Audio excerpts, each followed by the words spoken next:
Greetings to all the students. Today we have got another topic, a subtopic in the chapter of digestion, diet and digestion. But this particular topic, teeth and oral hygiene, is only for the students of Cambridge. Excel students, Excel igcse 921 students, they do not have this topic, so they can skip this video. In my YouTube channel, I have already uploaded 2 videos of digestion, human digestion. And this is the third video, which is only for the Cambridge students. So teeth and oral hygiene. So here we can see that we all have a set of teeth. The adult human beings, we have got 32 teeth, 16 in the upper jaw, 16 in the lower jaw. Small children, they have by the age of 7 months or 8 months, they start showing the milk teeth, and by the age of 6 or 7 they have got 20 milk teeth.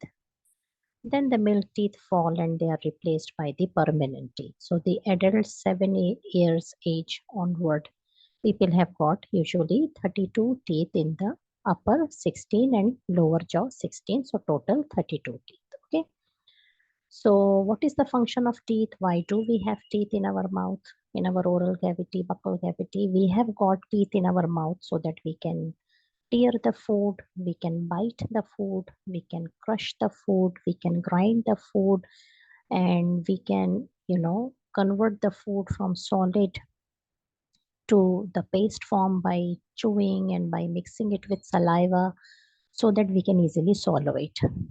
Without teeth, it will be difficult for you to crush the food into tiny pieces, and then the digestion of starch in the mouth will be impossible. So the teeth are playing a great role in the process of digestion because you are crushing the food, you are chewing the food, you are grinding the food, and then the food will be mixed up with the saliva, and then the digestion of starch will start. Okay, so let's see the structure of a tooth, how it looks like. Okay, so the structure of the tooth is this is the structure of the tooth. Okay, so you can see the part of the tooth which is visible. Okay, so which part of the tooth is visible over the gum? This part. Okay, this much part is visible, and this is called crown. See, it is written here, crown. Okay, and the part which is invisible, which part is invisible? Which is inside our gums. This part is invisible. Okay, so this is the root, crown and the root. So basically you can say that the tooth is divided into two parts, the visible one and the invisible one. The visible one is the crown, and the invisible one, which is embedded inside the gum, is the root. Okay, so now let's see what this crown is made up of. Since the crown is exposed to the different type of the food you are chewing, you are eating, this crown is exposed there. So it has to be protected. There must be an extra protection because you are chewing hard food, and there is saliva, sugary things in our mouth. Bacterial attack is also taking place on your tooth, so it has to be extra protected. So how it is extra protected? On the topmost part of the tooth. Okay, the topmost part of the tooth, this part is called enamel. So enamel is a layer, a covering over the crown, and this is, by the way, the hardest part of our body, harder than the bone, hardest part of our body, this crown. So this crown is the hardest part of the body, and this is the reason that we can chew the food, we can bite the food, without having any, the pressure will be reduced when you bite the food because of this hard enamel, and it is made up of calcium. And this is the reason that why we need calcium, because our bones and our teeth enamel is made up of calcium. Okay, and then you can see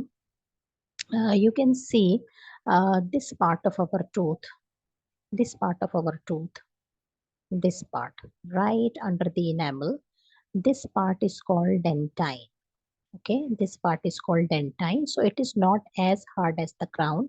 And inside the dentine, there is a tube which contains a fluid which is called dentinal fluid. Okay, which is, a tissue fluid actually. So that is called a dentinal fluid. And then we have got right under the uh, under the dentine, this particular area is called pulp, and it is a very soft tissue. And this is that part which has got blood vessels and the nerves. Our tooth has got sensitivity. This is the reason that why sometimes we feel hot and cold things. It gives an uncomfortable feeling in our tooth, and sometimes we have got painful sensation, toothache. Why? Because we have got nerve in our tooth, and this nerve is lying in the region of pulp. Okay, and not only that, this pulp also contains the blood vessels. So why the blood vessels are there in our tooth? The blood vessels are there in the tooth so that the oxygen and the glucose and the nutrients, calcium via blood can reach to your tooth for nourishment purpose. Okay. All right. You can see this blue color thing in the picture. It's not actually blue, but just in order to show, distinguish, this blue color part is actually a hard substance which is holding our tooth with the gums, joining the tooth with the gum, and that is called cementum. Okay, and also there are ligaments. Okay, it's not shown over here, so there are ligaments here. Ligaments are the fibrous tissues which are holding our tooth with our bones, gum bone. So these ligaments are actually holding the tooth so firmly with our gums that whatever you are eating, the pressure is coming downward. So the pressure will be reduced a lot because the ligaments are holding the tooth with the gum very strongly. The tooth is not going to move here and there when you are eating or chewing. Why? Because the ligaments, the cementum, they are all holding the tooth very firmly with your gum bone. Okay. So this is about the structure of the tooth. I hope you all have understood it. Now let's move to the next part. The next part is, you can see the slides. I have written the description of the different parts I have just explained. Pulp, enamel, dentin, ligaments, okay, type of the tooth. So how many type of the tooth we have? See, these are the four major type of the tooth. See the shape of the tooth, okay. So incisor, the front four tooth, upper jaw and lower jaw. So front four. So how many in total? If we say upper jaw four in front, lower jaw four in front. So total 8. Okay. Then canine, the pointed ones. Okay. So 2 in the upper jaw, 2 in the lower jaw, 4. Total 4 up and down together. Then the broader one. Okay. 4 in the upper jaw, 4 in the lower jaw, premolars. And then the last one, the broadest one, are the molars. 4 in the upper jaw, 4 in the lower jaw. So 8 threes are 24, 25, 20, 32, total 32. So in this way, we have got the setting of teeth. Let me show you another picture. This picture, see, 1, 1, 2, 3, 4. Okay, let me show it with a red color, pink coloring. Let's say 1, 2, 3, and this 4. Okay, they are incisors. Here also 1, 2, 3, and 4 incisor. Okay, then the pointed one, canine. Let me mark it with another color pen. Let me mark it with, let's say, blue color. So canine 1, 2, 1 and 2.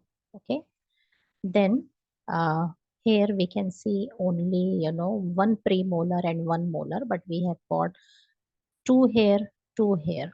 So Let me mark it again with a different color pen. Let's say green color. Okay. So to this side, to this side, to this side, to this side, to total 8 premolars, and molars to in this part of the jaw, to this part, to this part, and to this part. So in this way, we have got the arrangement of our teeth. Okay, now I will tell you the function of each one of them. So you can see these 4 incisor. Okay, they are meant for biting. You can imagine when you eat an apple, when you bite an apple, what which teeth you are going to use? The front one. Okay, so that is for biting. Okay, now when you have to, let's say, open a packet of biscuit or a packet of chips, if you will try to tear that packet with the help of these incisors, the packet will slip. You can try. The packet will slip, you will not get the grip, and you will not be able to tear the packet. So which one you are using? You are using canines. Okay, so if you will hold the packet from these pointed canines, you can easily tear the packet. Okay, which we should not, but still just for an example. Then we have got molars and premolars. They are broad teeth, so they have got a large surface area. So they are best for grinding the food because they have got a large surface area, and you can easily grind the food with the help of these teeth. So I hope you have understood the arrangement. Okay, so that is done. So what is the next part? Tooth decay and cavities. So when we are eating the food, sugary food especially, so there is saliva in our mouth. So this sugar and saliva, it makes a sticky layer all over your teeth. And then what happens? The bacteria in our mouth, they start feeding on this sugar because they need glucose for cellular respiration. They are also microscopic organisms. They also need energy for their survival. So they have got the food source in your mouth. So they will start feeding on the sugar which is there on your mouth. So that is sticky layer, saliva and sugar is their food. So they start eating, and when they start eating, they produce acidic substance. So that acid gradually, slowly will destroy the enamel of our tooth. And as a result, the holes will be created in our tooth. They are so hard, but the acid will make the holes. And these bacteria can easily make their way into our pulp where we have got our nerve and the blood vessels. And then they start disturbing our nerves, and we have got a painful sensation. Okay, so this is the cavities. Okay, then we have got this gingivitis. Okay, gingivitis. What is this gingivitis? Sometimes the bacteria, they attack our gums. Okay, and they produce toxic substances, and these toxic substances cause inflammation, swelling, and pain in our gums and gum bleeding. Sometimes you might have noticed that when you go for brushing your teeth, your gums start bleeding. Okay, so this is the alarming thing. You have got inflammation, swelling. Sometimes it happens we have got swelling in our gums. So all these are the diseases because of the bacteria. Now we have got milk teeth. I told you already that infants have got 20 milk teeth, and they will be replaced by this. So you will read all this detail I have written here. How many teeth, what type of the teeth, how many in number, you will get the entire information from here. Now oral hygiene is all the common sense things we already know, like brushing your teeth before going to bed because you want to remove the glucose, the tiny particles of the food in your sticking in between your teeth, and the glue and the this sugar and the saliva, sticky layer which forms all over your teeth, just so that at night when you are sleeping, the bacteria will not feed on the glucose which is there in the food particles or else they will cause cavities. Then you have to clean your tongue. Sometimes you can see, you can take your tongue out and you can see in the mirror. Sometimes you will see that there is a white color coating on your tongue, especially the part of the tongue near your throat. So that is sort of a, a plaque which is formed not only sometimes on our tooth, also a white color, very hard thing forms on our tooth scales, and that is also formed on your tongue. So we have to clean our tongue also. So you can notice that on the back of your toothbrush, uh, the area back of the brush, there are some lines, that is actually for cleaning your tongue. And you can even clean your tongue using a clean teaspoon. Take a clean teaspoon and take the tongue out, and very gently, not harshly, otherwise you will cause pain to yourself. So just very gently you can clean your tongue. So you will notice that when the tongue will be cleaned, it will help in improving the bad odor coming from the mouth of the people. Some people have got bad odor coming from the mouth.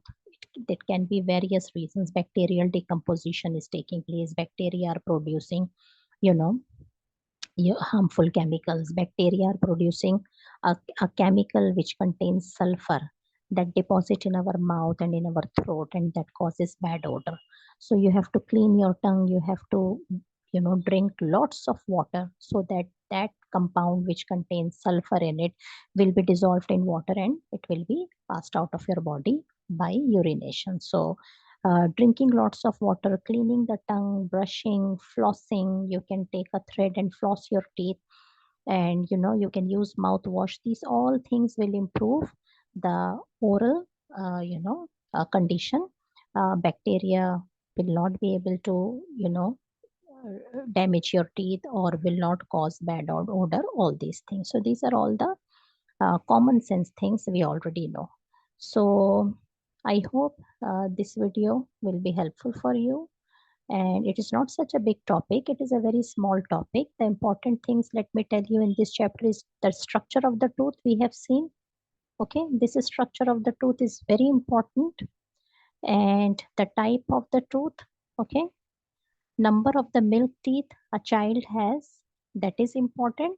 But still I have given a little bit more detail about different number of the milk teeth, and you read it and keep the highlighted things in your mind. And oral hygiene, all uh, you know oral hygiene, all common sense things which we already do. We have to visit the dentist regularly, eat less sugary things so that the bacteria will not attack your teeth for sugar. And then you have to eat more vegetables, crunchy foods, okay, and avoid sugar. So I hope you will find this video useful. Inshallah, see you in the next video. The next topic will be blood circulatory system. So children, that's all for today.